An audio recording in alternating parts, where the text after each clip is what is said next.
You know, deep in West Africa, right where the continent meets the vast Atlantic, there's a country holding a really deep, unsettling secret. It's a place that's been blessed with enough mineral wealth to literally build our modern world, but its people are still living in the shadows of the past. This is the story of Guinea, and it is one of the world's great paradoxes. Just think about this for a second. Right under the ground, in this one single nation, lies a full quarter, 25% of the entire planet's known reserves of bauxite. That's the stuff that makes aluminum. It's in our skyscrapers, our airplanes, pretty much every part of modern life. It's a foundation for the entire world. And yet, here's the other side of the coin. When you measure the well-being of its people, health, education, standard of living, Guinea ranks 181st. That is a staggering disconnect. And that's the real heart of the paradox we're looking at. How can a country so incredibly rich be so profoundly poor? So, to even begin to solve this riddle, you have to understand the sheer scale of Guinea's natural gifts. I mean, this is a land that was blessed by geology and geography in almost every way you can imagine. For starters, they call it the water castle of West Africa, and for good reason. From its lush green highlands, these massive rivers are born. The Niger, the Gambia, the Senegal, they are the arteries of life, flowing for thousands of kilometers and sustaining millions of people across the whole region. And the wealth that's buried underground? It's so immense that people have called it a geological scandal. Seriously, forget the bauxite for a second. We're talking over 4 billion tons of high-grade iron ore, veins of shimmering gold, and seams of diamonds. It's like a treasure chest buried right under their feet. And all this incredible wealth is cradled in this beautiful landscape that kind of curves like a crescent.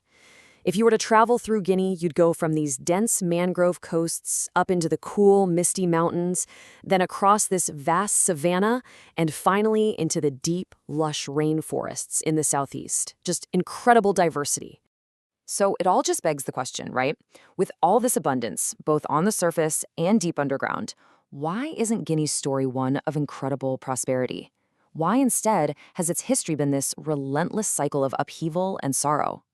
Well, Guinea's story goes way, way back. It's an ancient land that once sat on the edge of the great empires of Ghana and Mali.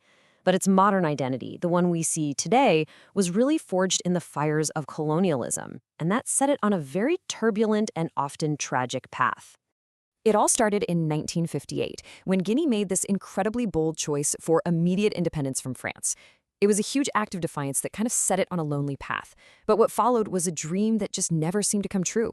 Decades of iron-fisted rule under Sékou Touré just gave way to a military coup in '84. Then a tiny window of democracy finally opened in 2010, but that was shattered by the Ebola crisis, political unrest, and then, well, it almost seemed inevitable, another coup in 2021.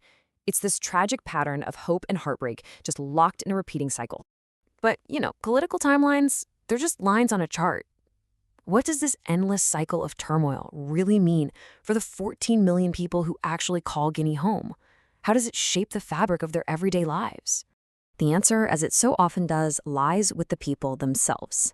See, Guinea is this complex human tapestry, home to a rich diversity of cultures. And that's a source of immense strength.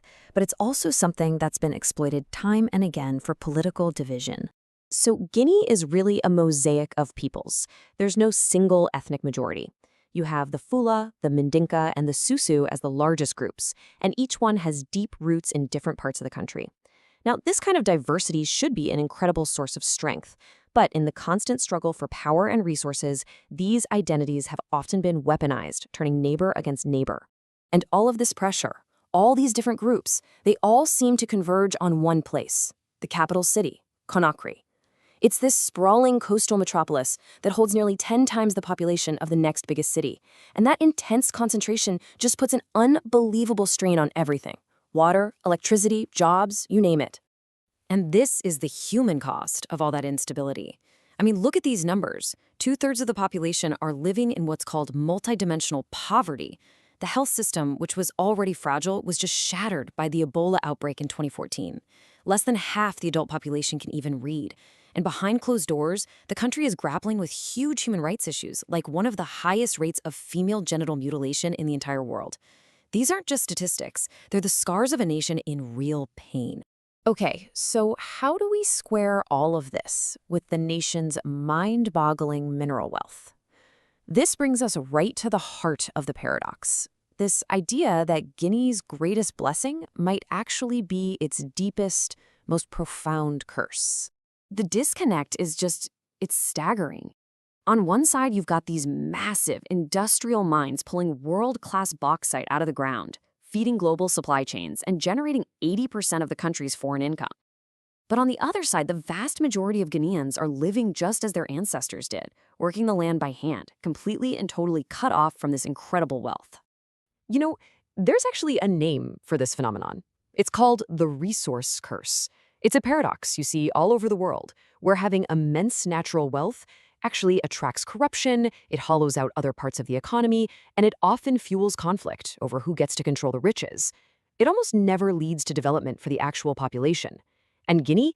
Guinea is the textbook case. This kind of economic dependency is like a house built on a single pillar. The entire formal economy is resting on mining. So what happens when global prices for bauxite fall? Or when political turmoil shuts down a major mine? The whole nation's budget teeters on the brink of collapse. It's an incredibly vulnerable place to be. So all of this history, the incredible wealth, the crushing poverty, the pain, it all brings us to today. In the wake of that 2021 coup, Guinea once again finds itself standing at a crossroads, with its entire future just hanging in the balance. So on September 5th, 2021, the world just watched as special forces led by a colonel named Mamadi Doumbouya stormed the presidential palace. They kicked out the president, they suspended the constitution, they dissolved the government. The whole thing was swift, and the condemnation from neighboring countries was immediate. Now, under all this international pressure, the new military junta laid out what they said was a path back to civilian rule. But that path, well, it ended up in a very familiar place. The coup leader himself ran for president and, what do you know, he won by a landslide, cementing his power. It leaves everyone asking the same question. Is this a genuine transition, or is it just the next turn in the same old, tired cycle? Guinea's national motto kind of hangs over this entire story. Travail, justice, solidarité. Work, justice, solidarity. I mean, those are three beautiful, powerful words. But for the people of Guinea, they remain a profound and, so far, an unfulfilled aspiration. Which really just leaves us with the ultimate question: can this nation finally break the cycle? Can it shatter the curse of its own riches and build a future where all this immense wealth finally belongs to its 14 million people? The answer to that question, for now, remains unwritten.